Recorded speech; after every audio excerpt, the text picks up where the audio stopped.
Welcome to the English Journey. Today I want to share with you one of the most powerful stories of my life. It's not just about learning English, it's about hope, courage, and the kind of inspiration that can completely change the way you see yourself. This is the story of a teacher who believed in a student when nobody else did, and how that belief transformed everything. Stay with me until the very end, because this story might just change the way you think about your own life too. The first time I met her, I didn't even realize she was going to change my life. In fact, I didn't think she would even. Notice me. I was the kind of student people overlooked. I sat in the back of the classroom, hiding behind taller students, never raising my hand, never answering questions, and never speaking up unless I was forced to. I believed at that time that I wasn't smart enough, not good enough, not talented enough, and certainly not brave enough to ever be noticed. School for me was just a place I went to because I had to, not because I wanted to. But life has a strange way of putting people in your path at exactly the right time. And for me, that person was my English teacher, Mrs. Elena. She walked into the classroom on the very first day of school, carrying nothing more than a stack of books, a piece of chalk, and a smile so bright that it immediately made everyone sit up straighter. Her energy was different from the teachers we had before. Instead of looking tired, rushed, or annoyed, she looked alive. She looked like she loved being there. And maybe that was the very first lesson she taught me without saying a single word. That passion is powerful. I remember that first day clearly. She looked around the room, her eyes searching every corner, making sure not a single student was left unseen. When her eyes landed on me, I panicked. I dropped my gaze to my notebook, hoping she wouldn't ask me a question. But instead of calling on me, she simply smiled, as if she understood something about me that I didn't understand myself. That smile stayed with me long after the bell rang. At that time in my life, I was struggling. My family was going through financial difficulties. My father had lost his job, my mother was working long hours, and the tension at home was heavy. Every evening, I would hear whispered conversations about bills, about rent, about how to make ends meet. As a teenager, I didn't have the power to fix those problems, but I carried the weight of them in my heart. I felt guilty, as if my very existence was another mouth to feed, another burden. That guilt made me quiet. It made me shrink. It made me want to disappear. School was supposed to be an escape, but instead it became another place where I felt invisible. I wasn't the top student. I wasn't the worst. I wasn't the athlete. I wasn't the artist. I was just average.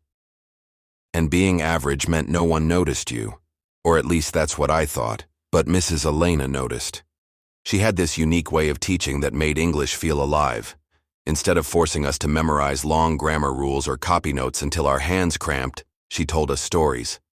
She would stand at the front of the class, her voice shifting tones, her hands moving, her eyes sparkling, as if she were living inside the story herself. Sometimes she would pause at the most dramatic moment, lean forward slightly and ask, "What do you think happens next?" It was impossible not to listen. It was impossible not to care.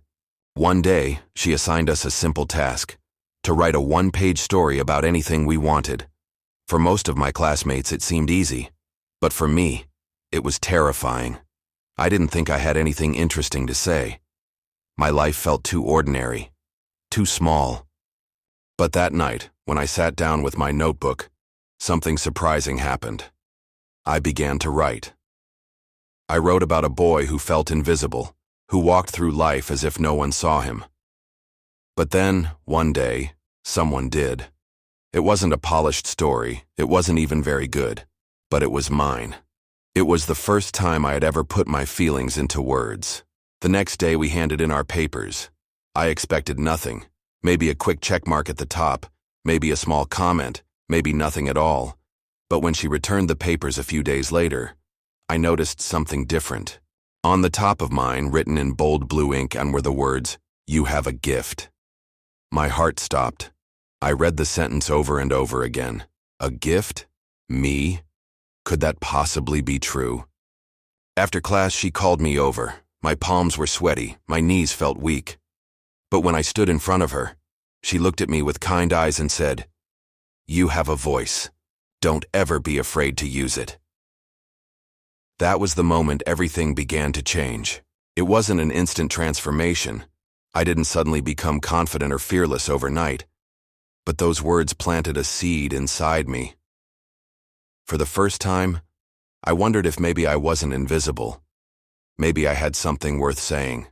In the weeks that followed, she encouraged me gently.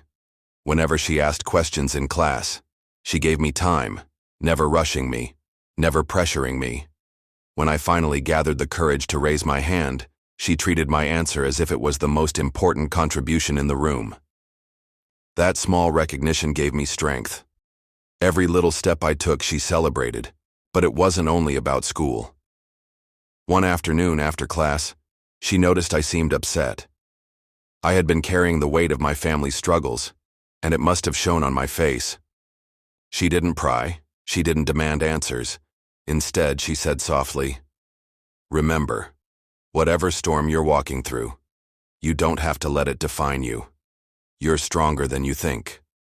That sentence became my anchor. Slowly, I began to write more. I started filling notebooks with stories, thoughts, and dreams. Writing became my escape, my way of processing pain, my way of imagining a life bigger than the one I was living. And every time I shared something with her, she encouraged me. She didn't just correct my grammar or point out mistakes. She focused on the heart of what I was saying. She helped me see that my words mattered. There was one moment that stands out above all others. Near the end of the school year, she announced that our class would participate in a storytelling competition. Each student had to prepare a short story and present it in front of the entire school. My heart dropped. The idea of standing in front of so many people made me want to run away. Public speaking was my biggest fear. My voice shook even when I answered a simple question in class. How could I possibly stand on a stage? I decided not to do it. I was ready to tell her I couldn't. But before I had the chance, she looked at me with that same calm confidence and said, "I hope you'll share your story. The world needs to hear it." Those words felt heavier than any obligation. They felt like trust. She believed in me, even when I didn't believe in myself. So, I tried. For weeks, I practiced. My voice trembled, my hands shook, and sometimes I wanted to give up. But every time I thought about quitting, I remembered her faith in me. The day of the competition arrived, and as I stood backstage, my heart pounded so loudly, I thought it might burst. But then I saw her in the audience.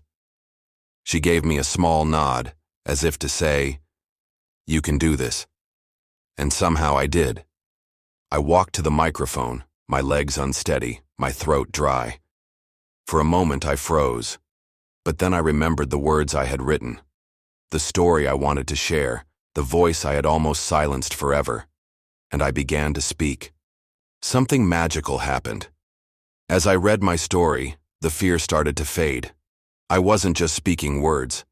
I was sharing a piece of myself. I saw people leaning in, listening. I saw their eyes soften. I felt something I had never felt before, connection. When I finished, there was a silence and then applause. Real, loud, genuine applause. I couldn't believe it. For the first time in my life, I felt seen. Afterward, Mrs. Elena hugged me. She whispered, "I told you, you have a gift." I couldn't stop smiling. That moment became a turning point in my life. Years have passed since then, but I carry her lessons everywhere I go.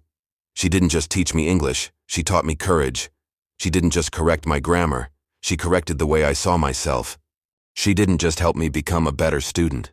She helped me believe I could be more than average, more than invisible, more than I had ever imagined. Today, when I look back, I realize that one person's belief can ignite a fire that lasts a lifetime. Because of her, I kept writing.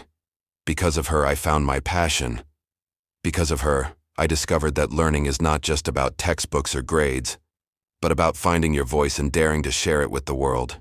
And now, every time I face a challenge, every time I feel doubt creeping in, I remember her words. You have a gift. Don't ever be afraid to use it. She was the teacher who changed my life.